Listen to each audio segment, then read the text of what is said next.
नमस्कार। आज बात करते हैं एक ऐसे रहस्य की। अंतरिक्ष की गहराइयों से आया एक ऐसा राज जिसने सिर्फ 72 सेकंड में पूरी खगोल विज्ञान की दुनिया में तहलका मचा दिया था। जी हाँ, ये कहानी है वाओ सिग्नल की। जरा सोचिए, ब्रह्मांड की जो ये अनंत खामोशी है, उसमें अचानक बस एक पल के लिए एक बिल्कुल साफ आवाज सुनाई दे और फिर वही सन्नाटा। बस यहीं से शुरू होती है एक ऐसी कॉस्मिक जासूसी कहानी जिसने ना जाने कितने ही दशकों से वैज्ञानिकों को उलझा रखा है।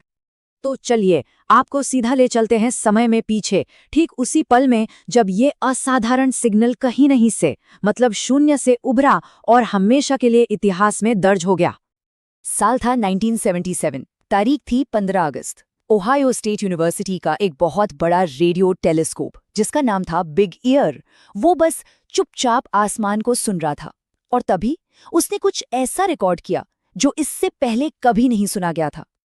लेकिन उस वक्त किसी को भी इस बात की भनक तक नहीं लगी। कुछ दिनों के बाद एक खगोल शास्त्री थे, डॉक्टर जेरी एहमन। वो रोज की तरह टेलीस्कोप के कंप्यूटर प्रिंटआउट्स चेक कर रहे थे और तभी उनकी नज़र एक ऐसी चीज पर पड़ी जिसने उन्हें पूरी तरह से हैरान कर दिया। कागज के उस टुकड़े पर अक्षरों और नंबर्स का एक बहुत ही अजीब सीक्वेंस था, 6EQJ5। अब ये कोई मशीन की खराबी नहीं थी, नहीं, ये तो रेडियो तरंगों का एक जबरदस्त, एक शक्तिशाली विस्फोट था। इतना शक्तिशाली कि ये ब्रह्मांड के आम शोर से करीब 30 गुना ज्यादा था। डॉक्टर अहमन इस सिग्नल की बनावट और इसकी ताकत देखकर इतने इतने दंग रह गए कि उन्होंने झट से लाल पेन उठाया, उस कोड को गोला किया और उसके ठीक बगल में सिर्फ एक शब्द लिखा, वाओ। और बस इसी एक शब्द से इस रहस्यमयी सिग्नल को हमेशा के लिए अपना नाम मिल गया। तो सवाल ये है कि आखिर इस सिग्नल में ऐसा क्या खास था जिसने एक अनुभवी खगोल शास्त्री को इतना हैरान कर दिया।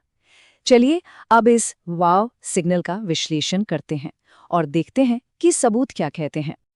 देखिए, ये सिग्नल ठीक 72 सेकंड तक चला।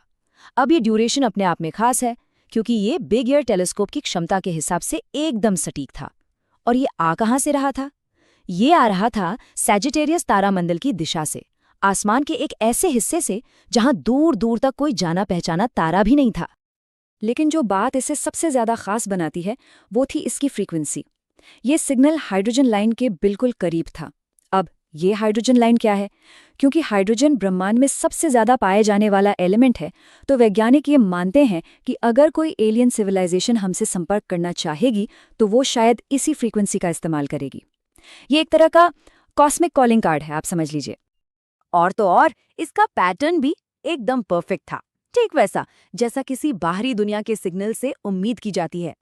सिग्नल धीरे धीरे मजबूत हुआ, अपने पीक पर पहुंचा और फिर वैसे ही धीरे धीरे गायब हो गया।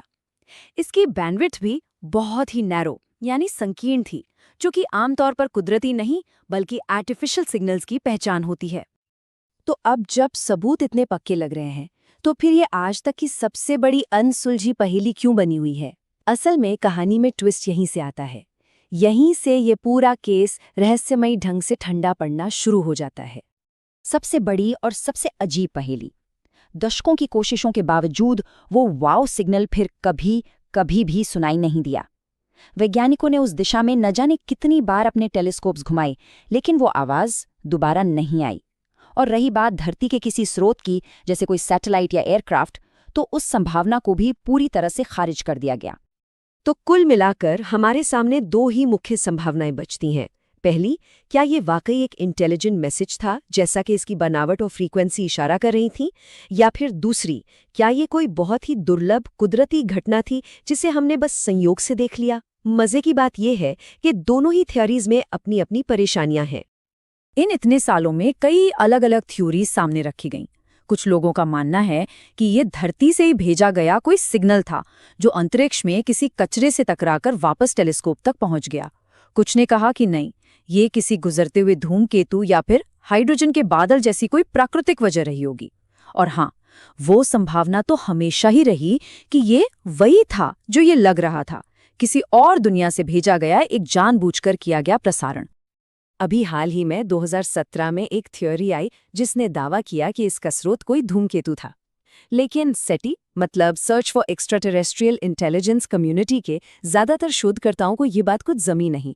उन्होंने इस विचार को सिरे से खारिज कर दिया, जिससे ये रहस्य सुलझने की बजाय और भी ज्यादा गहरा हो गया। तो फिर वाओ सिग्नल की ये कहानी हमें आखिरकार कहाँ लाकर खड़ा करती है?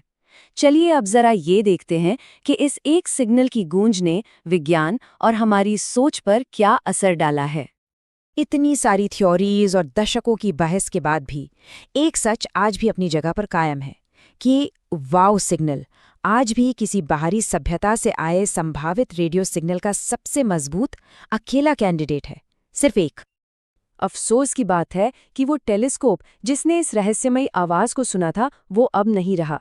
उसे 1998 में बंद कर दिया गया था, लेकिन उसके द्वारा रिकॉर्ड किया गया वो डेटा आज भी वैज्ञानिकों की और हम जैसे उत्सुक लोगों की नई पीढ़ियों को प्रेरणा देता है। ये हमें बार बार याद दिलाता है कि इस ब्रह्मांड में खोजने के लिए अभी भी कितना कुछ बाकी है। और आखिर में यही सवाल हमारे सामने जस का तस खड़ा है, क्या वो 72 सेकंड किसी दूर की सभ्यता का भेजा हुआ एक हेलो था, या फिर ब्रह्मांड के किसी अनजानी घटना की बस एक गूंज? इसका जवाब शायद हमें कभी न मिले, और शायद यही बात है जो वाओ सिग्नल को इतना आकर्षक और इतना अविस्मरणीय बनाती है।